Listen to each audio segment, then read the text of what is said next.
Hello everyone, welcome to Probability and Statistics for Data Science. Today we're going to talk about Markov chains.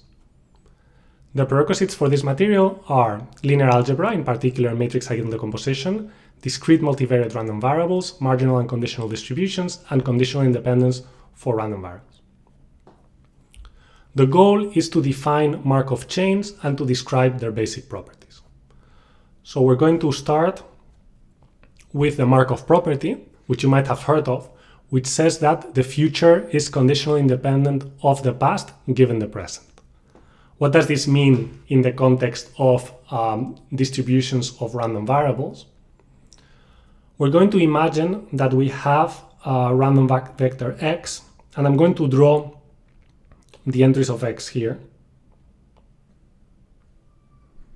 And I'm going to imagine that x has, 5 entries, let's say. Okay, so we have these random variables x1, x2, x3, x4, and x5. Okay, and we're going to pretend that all of these rectangles are the same length, even though they're not. And now the idea is that if we look at the distribution of any entry of, let's say, if we look at the distribution of x1, the joint distribution, of x1 and x3, given x2, then these are going to be independent.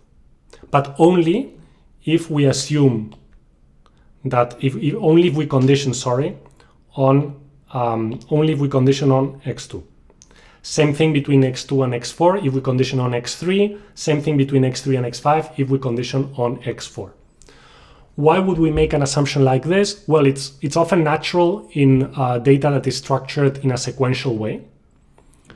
And it's often not exactly true, but it's sufficiently it's a sufficiently accurate assumption, especially when you have like this sequential character to the data, that it is very useful in many cases.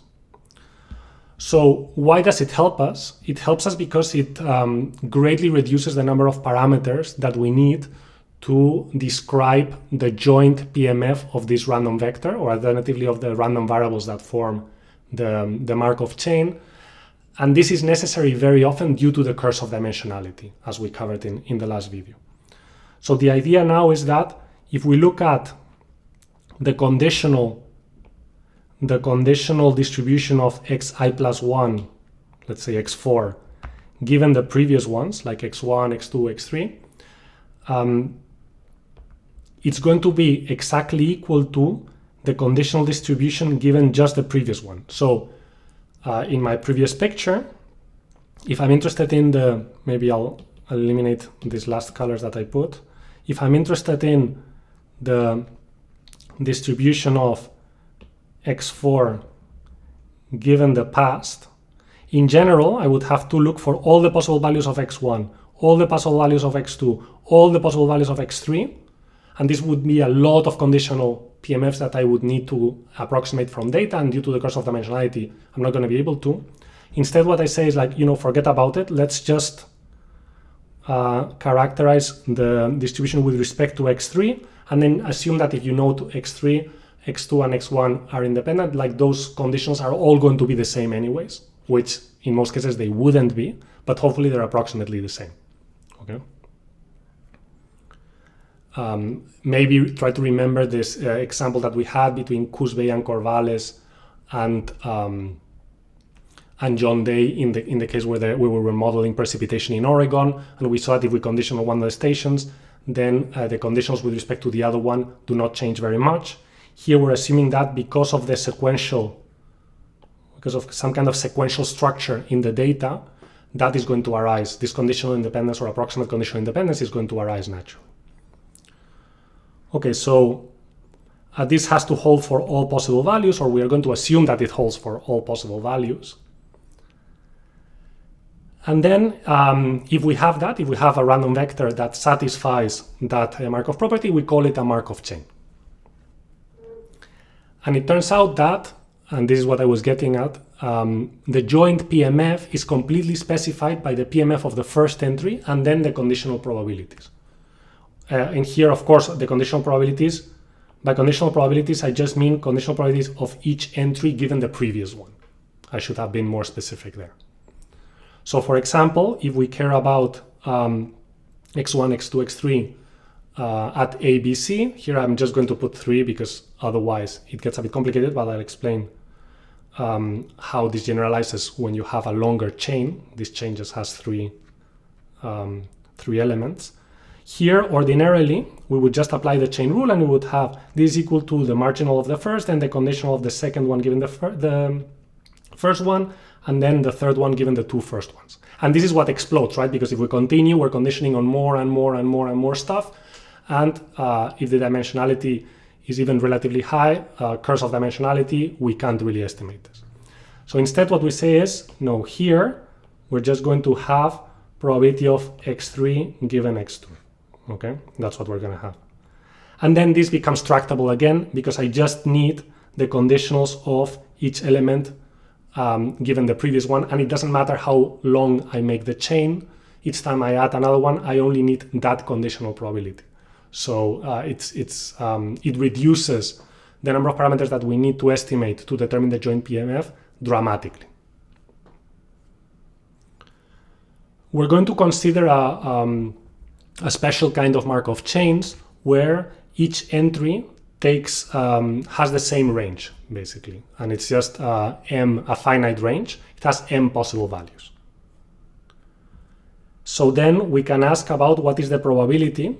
So when we have like this sequence 1, 2, 3, 4, 5, we can ask what's the probability of being in a certain state at each of them. Okay, so that's just the marginal PMF of xi. I feel that I may have made that sound a little bit more complicated than it is.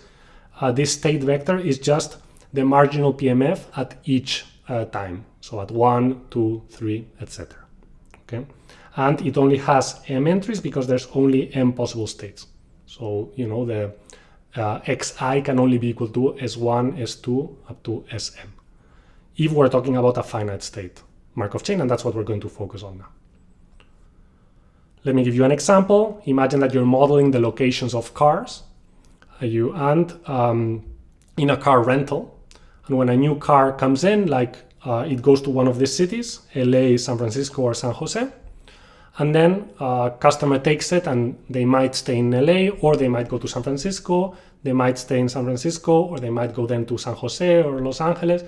And that sequence of cities that the car ends up in, and we assume that it would only go between those three cities because this is just a made-up example, that determines the state.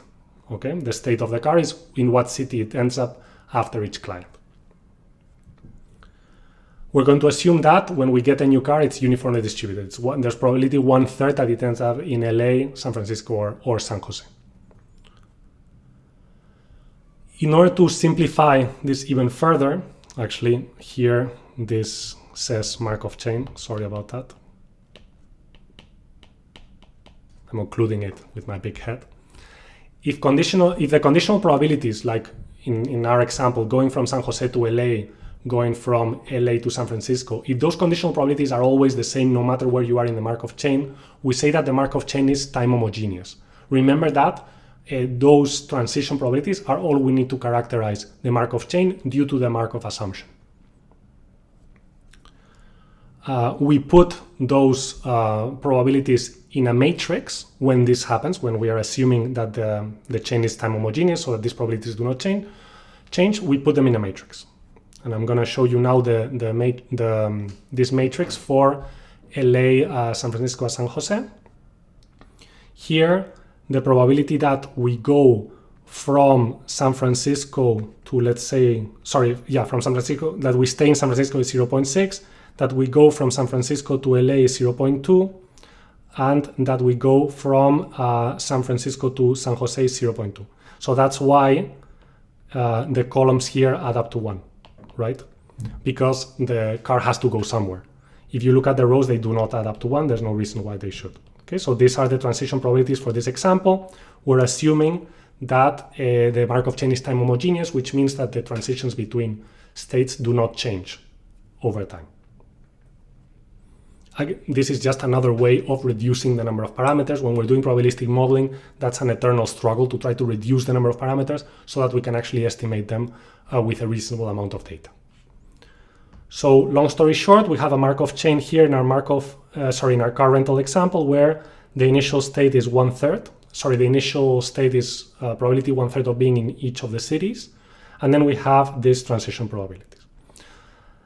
And now, well, this is a diagram that shows you in a bit more of a, like in a graphical way, what the Markov chain looks like. So the idea would be that maybe you would start in LA, and then maybe you would stay in LA, then you would move to San Jose, stay in San Jose, maybe stay in San Jose again, then move back to LA, then move to San Francisco, and so on and so forth. Okay, and this tells you, all the probabilities of that happening. This is an example, just a sample of the Markov chain. We start in LA, move to San Francisco, then move back to LA, move to San Jose, and so on and so forth. Obviously, these probabilities govern which of these transitions are more likely.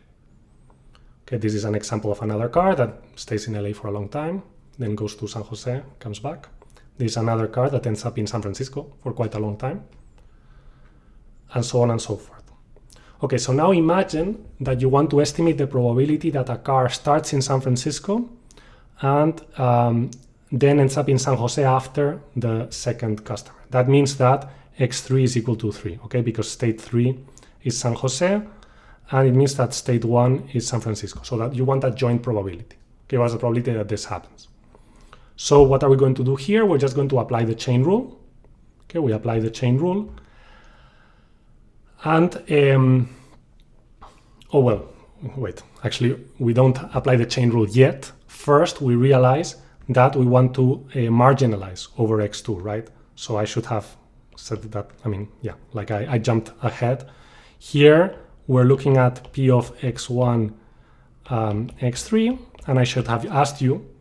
So really what we know about is we know the joint distribution of x1, x2, and x3. But if you're only interested in two of them, what do? You sum over the second one. This is what we saw when we were discussing marginal distributions. Okay, so this is why we're summing over the value of the second step. Okay, so now, sorry for having jumped ahead, here we're going to use the chain rule here, and when we apply the chain rule, that's where we're going to make a Markov assumption in order to make things tractable. So here we're going to, this is just the chain rule, right? And here we're just going to assume that the probabilities of transitioning to x3 just depend on where you end up in the second step, which really simplifies things a lot. And now we can just plug in here the possible transitions. So here we're looking at possible transitions from 1 to 2, 1 to 1, 1 to 2, 1 to 3, and then the corresponding transition to 3, right? 1, 1, 1, 1, 3, 1, 2, 2, 3, 1, 3, 3, 3. Okay, those are the possibilities that we need to take into account, and we can compute the probabilities of that occurring just by multiplying the conditions. And when we do that, we just take the values, the corresponding values from the transition matrix, and we end up with this value. Okay, this was a good way of practicing marginalization and also the chain rule for discrete random variables. It's in the afternoon, and when it's in the afternoon, I'm a bit slow. Sorry about that. When we look in general and at how we're computing the state vector from the previous state, we do exactly what we saw right now. If we want the probability that you end up in state 1 at a time I, what you do is you say, what's the probability that I was in each of the other states the time before, and then you multiply by the corresponding transition probability. Okay, and you're summing all the possible previous states. This is exactly equivalent, okay, in order to compute this, it's exactly equivalent to taking the transition matrix and applying it to the previous state vector. Okay, because we take this whole row, we multiply it by the previous probabilities, and that's how we get the new probability of being in state 1. Same for state 2, state 3, and so on. Okay, so we just take the transition matrix and we multiply it times the state vector right before.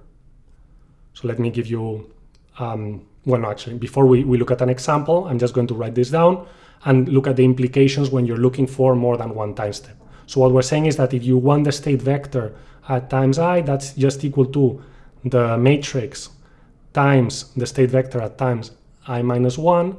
But now you can apply the same thing here because we're assuming that things are time homogeneous. The transition probabilities do not change.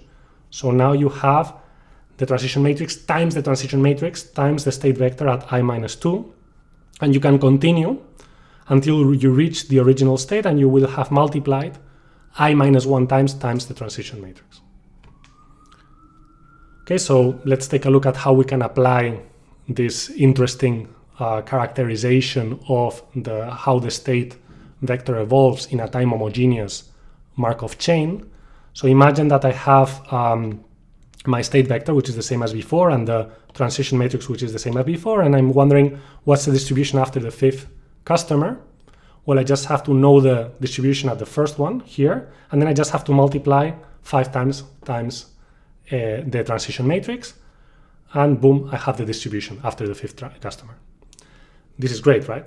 Now, you're like, at least I'm tempted to ask, so does this tend towards something, right? If I continue applying the transition matrix over and over and over again, am I going to converge to something?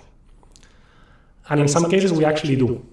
But in order to be able to analyze what we converge to, we have something that is a bit annoying, which is we have this matrix multiplied over and over and over, and it's actually very difficult to just characterize what's going to happen if I look at a matrix like this and I say, oh, I'm going to multiply it 100 times.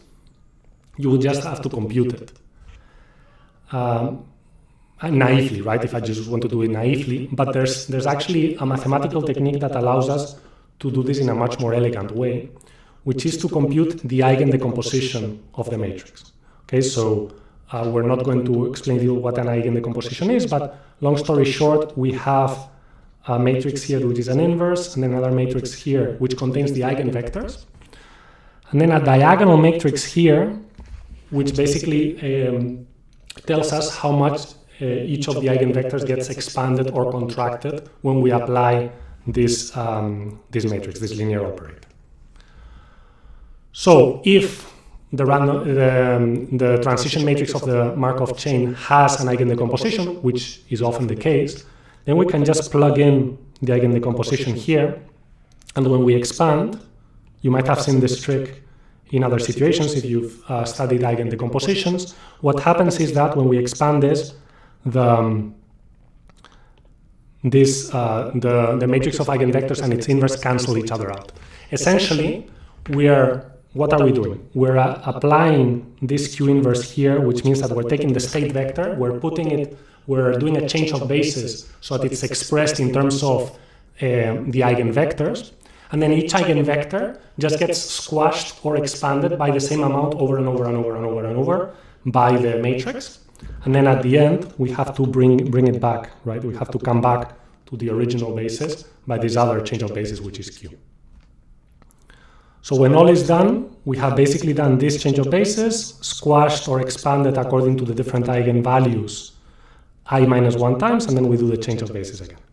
So now, if we have an actual matrix, if we look at the individual eigenvalues, those are going to govern how what is going to happen to the state vector after we transition many times.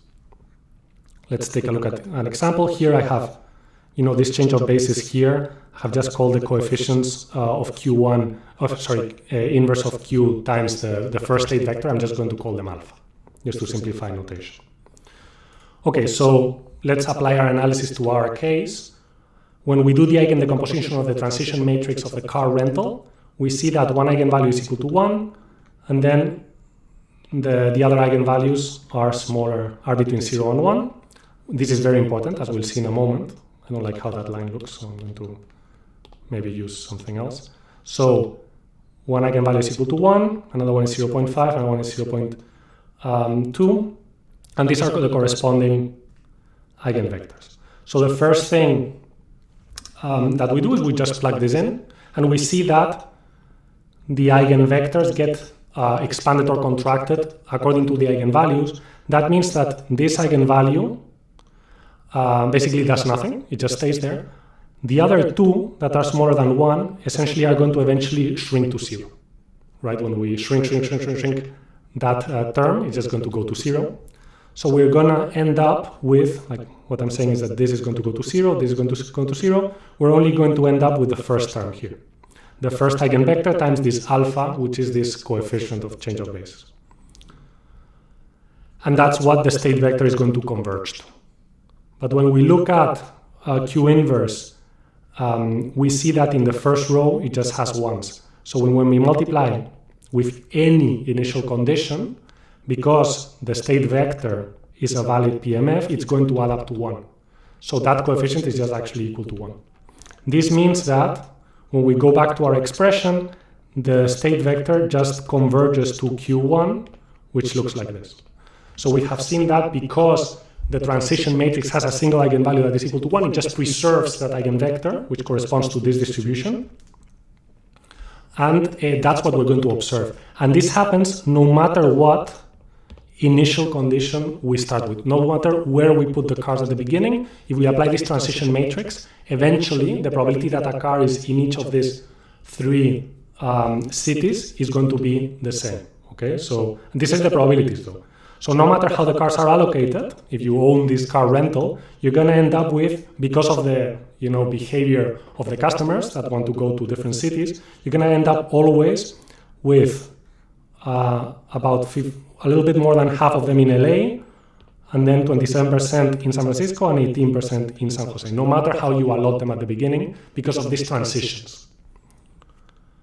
Okay, the important thing to realize is this is about probability. You still can have like a car going wherever, but this is about where the probabilities converge to. So here I'm showing you the probabilities, according to different numbers of customers, and the convergence that we have predicted with this Eigen Decomposition analysis occurs actually very fast.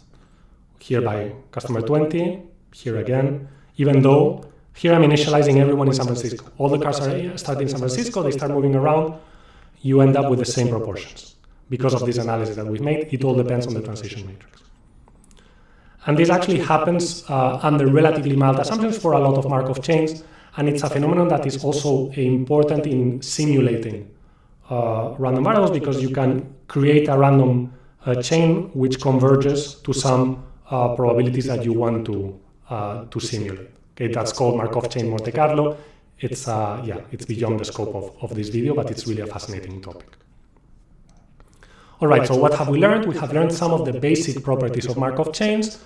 Then we have seen that under the assumption of the Markov chain being time-homogeneous and finite state, everything is characterized by the transition matrix and the initial state, and applying some Eigen Decomposition analysis, we could even show where the state would converge eventually. Thank you very much.